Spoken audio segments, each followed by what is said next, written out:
between the starting line.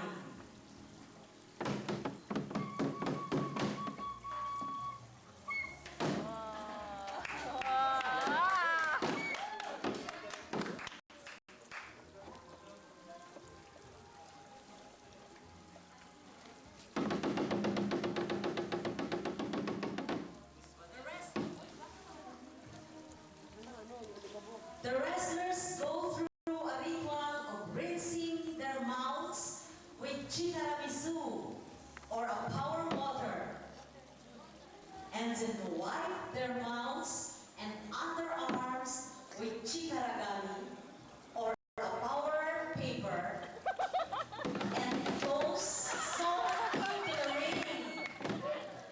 It is all intended as purification and public gestures of their intentions to do their best.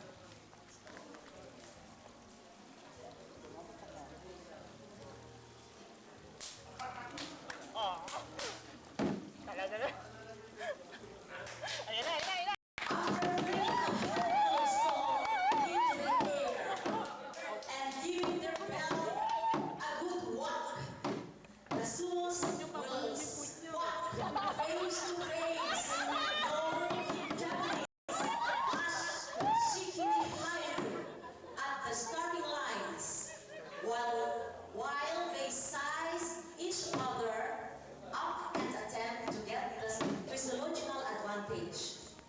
This pattern is continued until the 4 minutes warm-up time is over and the bout is forced to start.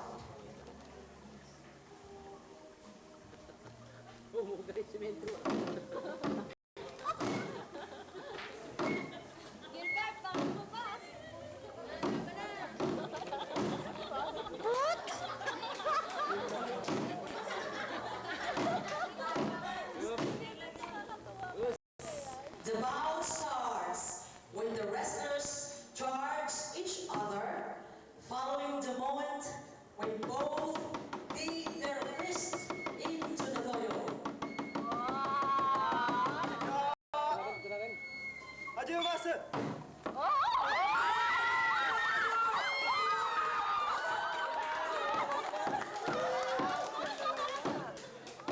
Finally, the better sumo of the day will perform a winning move known as Kimarite, or he will do the bow ceremony.